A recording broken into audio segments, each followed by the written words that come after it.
வணக்கம், நான் உங்களுடைய சரவணகுமார் ஐஆர்எஸ்.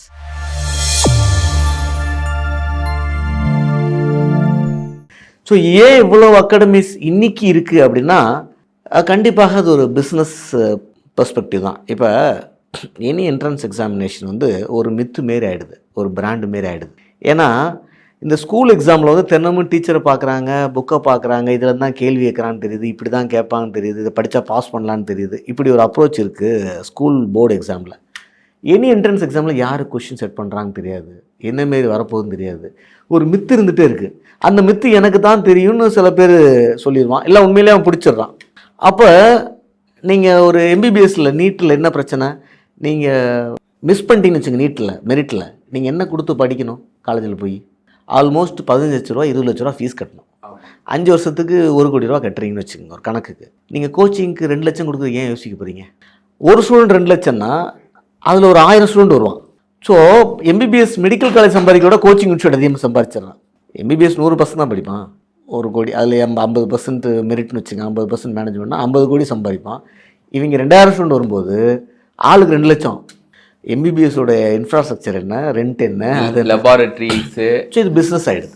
இன்றைக்கி இந்தியா முழுக்க ஐஐடியை டாமினேட் பண்ணுறது, மெடிக்கலை டாமினேட் பண்ணுறது ராஜஸ்தான். கோட்டான்னு ஒரு சிட்டி, நீங்கள் கடும் வெயில். அந்த கோட்டாவில் ஒரு 50,000 ஸ்டூடெண்ட் படிக்கிறான். என்ஐடிக்கும் ஜேஇக்கும் நீட்டுக்கும் ஃபுல் ஃப்ளெஜ்டு ஃபேக்ட்ரி மாரி ஓடிட்டுருக்கு. நீங்கள் போனீங்கன்னா அசந்து போயிடுவீங்க. இந்தியா முழுக்க நிறைய பசங்க அங்கே போய் உட்காந்து படிக்கிறாங்க, நார்த் இந்தியா நிறைய. ஸோ அங்கேருந்து தான் எனக்கு தெரிஞ்ச 50% ஆஃப் ரிசல்ட் ஐஐடியில் ஃபில் ஆகுது, 50% நீட்டு ஃபில் ஆகுது கோட்டாலேருந்து. அதெல்லாம் கோட்டாக்குரிய ஆள் கிடையாது. எப்படி தமிழ்நாட்டுக்கு நாமக்கல் உருவாச்சோ இந்தியாவுக்கு கோட்டா உருவாயிடுச்சு. அதுலேருந்து கொஞ்சம் டிஃப்ரென்ஸு நம்ம கேரளாவில் ஒரு நீட் சென்டர் இருக்குது, அவங்க கொஞ்சம் பண்ணுறாங்க. ஸோ எங்கள் மாரி ஒரு இடம் கிளிக் ஆகிடுச்சுன்னா எல்லா மக்களும் அங்கே போய் உட்காந்துடுறாங்க.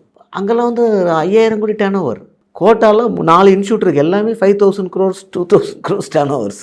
அப்போ அது பிஸ்னஸ் ஆனோன்னா அதை பார்த்து எல்லோரும் பண்ணுறாங்க. இன்னொன்று, அதில் படித்து ஃபெயில் ஆகிறதுக்கு சப்ஜெக்ட் கொஞ்சம் தெரியும், ஏஜ் ஆகிடுச்சு, பார் ஆகிடுச்சு, சரி பிஸ்னஸ் ஆரம்பிக்கலாம்னா இது ஒரு நல்ல பிஸ்னஸ். ஒரு 5 அட்டம் கொடுக்குறாரு, அவர் அளவுக்கு சப்ஜெக்ட் யாருக்கும் தெரியாது வெளியில் இருக்கவங்களுக்கு. ஸோ என்கிட்ட ஒரு கேபிட்டல் இருக்குன்னா டக்குன்னு அவர் இன்ஸ்டியூட் போட்டலாம். அவங்க தான் மென்டாராகவும் மென்டியாகவும் வராங்க. அதாவது அதையுமே அவங்க மீமில் போட்டு கிண்டல் அடிச்சிருந்தாங்க. நீ பாஸ் ஆகலை, நீ சொல்லி கொடுக்குறவெல்லாம் பாஸ் ஆகிடுறான். அதாவது அது ரைட் பெர்ஸ்பெக்டிவ் நான் சொல்ல மாட்டேன். ஏன்னா ஐஏஎம்மில் டீச்சர் யார், ஐஐடியில் டீச்சர் யார்? ஐஐடியில் படித்தவங்களா? ஐஏஎம்மில் படித்தவங்களா ஐஏஎம்மில் சொல்லி கொடுத்துட்ருக்காங்க? கிடையாது.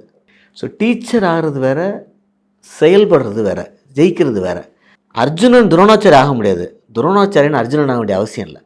அது ரெண்டும் வேறு வேறு ஸ்கில் செட்டு. துரோணாச்சாரியால் ஒரு அர்ஜுனன் இல்லை 100 அர்ஜுனன் உருவாக்க முடியும், ஆனால் அவரால் அர்ஜுனன் ஆக முடியாது. இதை தெரிஞ்சுக்கிட்டோம் தான் டீச்சர். இந்த விஷயத்த யாருக்கு சொல்லித்தரணும், எவ்வளோ சொல்லித்தரணும், இவன் யார் பாஸ் பண்ணுவான், அவனுக்கு என்ன மாதிரியான ஒரு ஸ்டூடெண்ட்டுக்கு என்னென்ன தேவை, அந்த ஸ்டூடெண்ட்டுக்கு இது வேணும் இது வேணாம், இவனை இப்படி சொல்லித்தந்தா இவனோட திறமையை தட்டி எழுப்பலாம், இவனுக்கு ஒரு வீக்னஸ் இருக்குது, இதை எப்படி சப்ரஸ் பண்ணுறது, இதெல்லாம் டீச்சருடைய கடமை. ஆனால் அவருக்கு என்ன இருக்குதுன்னு சொல்கிறதுக்கு யாரும் இருந்திருக்க மாட்டாங்க.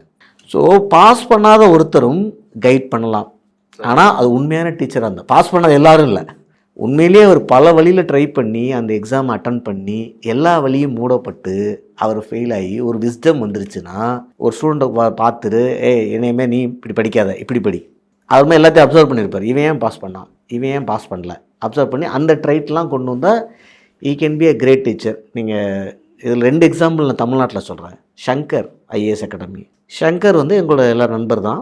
சங்கர் பாஸ் பண்ணல, அகாடமியா சென்னையில் இருக்குது. ஏகப்பட்ட ஐஏஎஸ் ஐபிஎஸ் அவர் சங்கர் உருவாக்குனார்.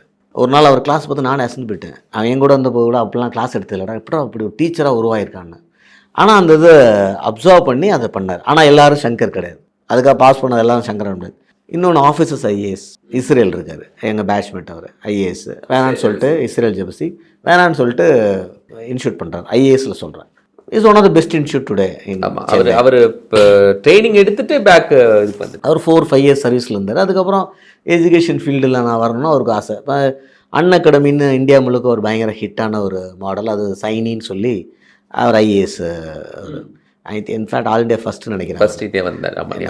ஸோ இது வந்து உள்ளே வந்ததுக்கப்புறம் திடீர்னு வாழ்க்கையில் புத்தருக்கு ராஜாவாக இருந்தார், திறந்துட்டு போனார். ராஜாவாருக்கு ஆயிரக்கணக்கான பேர்கள் இங்கே தெருவுலையும் போஸ்டர்லையும் அடிச்சிட்டு இருக்கும்போது ராஜாவாக இருந்த புத்தர் எதுக்கு விட்டுட்டு போகிறாரு? அவருக்கு திடீர்னு ஒன்று தோணுது, தேடலாம்னு நினைக்கிறாரு. அதுமாரி இவங்களுக்கும் எல்லாத்துக்கும் வரும். ஸோ சர்வீஸில் இருந்தும் வந்துட்டும் ஒரு கைட் பண்ணலாம். அதுக்கு ஒரு டீச்சர், எல்லா சர்வீஸ் பாஸ் பண்ணவங்களாலும் பண்ண முடியாது. ஸோ டீச்சருங்கிறது எபிலிட்டி சர்வீஸ் பாஸ் பண்ணிட்டு தான் வரும். ஆனால் டீச்சருங்கிற எபிலிட்டி உண்மையில் எடுத்துக்கிட்டாங்களா அப்படிங்கிறத சொசைட்டி தான், ஸ்டூடெண்ட்ஸ் தான் ஜட்ஜ் பண்ணுறாங்க. அவங்க தெளிவாக ஜட்ஜ் பண்ணுறாங்க. நீங்கள் மார்க்கெட்டிங்கில் பார்த்தீங்கன்னா பேப்பரில் ஆட் வர்றது, மீட்டிங்ஸ் போடுறது, டிஜிட்டலில் மார்க்கெட் பண்ணுறது, இதெல்லாம் தாண்டி சிவில் சர்வீஸ் வர மாணவர்கள் தெளிவாக தான் முடிவு எடுக்கிறான். என்கிட்ட பேசும்போது தெரியுது, என்னப்பா எந்த அகாடமின்னு கேட்டால் தெளிவாக சொல்லுவான். எந்த அகாடமி, அவன் ஏன் அந்த அகாடமிக்கு போகிறான், அந்த அகாடமியில் இருக்க ஸ்ட்ரென்த் என்ன, அவன்கிட்ட இருக்க ஸ்ட்ரென்த் என்ன, சார் அங்கே போனால் தான் எனக்கு ஒர்க் அவுட் ஆகும், இந்த ஃபேக்கல்ட்டியோட தான் எனக்கு கனெக்ட் ஆகும். ஸோ அதெல்லாம் தெளிவாக தான் வரான். சின்சியரான ஒரு ஸ்டூடெண்ட், சீரியஸான ஸ்டூடெண்ட்டுக்கு ஒரு சரியான அகாடமியை சூஸ் பண்ணுறது ஒரு பெரிய பிரச்சனை இல்லை. நீங்கள் சொல்கிற ரெண்டாவது கேட்டகரி இருப்பான் பாருங்கள், சும்மா பேருக்கு வர்றவன், ஏதோ ஒரு காரணம் சொல்கிறக்கா வீட்டில் என்ன சும்மா இருக்கேன்னு கேட்டால் நானும் போய் படிக்க போகிறேன்னு வர்றவன், அவங்களுக்கு இந்த ட்ரெண்ட் எதுவுமே தெரியாது. அவன் ஏதோ வருவான், காலேஜ் மாரி தினமும் காலைல அட்டன் பண்ணுவான், தினம் ஈவினிங் வீட்டுக்கு போவான். அப்படியே அந்த சீரியலில் அந்த மீம்ஸில் வர மாரி பாக்யலட்சுமி சீரியலில் பார்த்துட்டு இருப்பான்.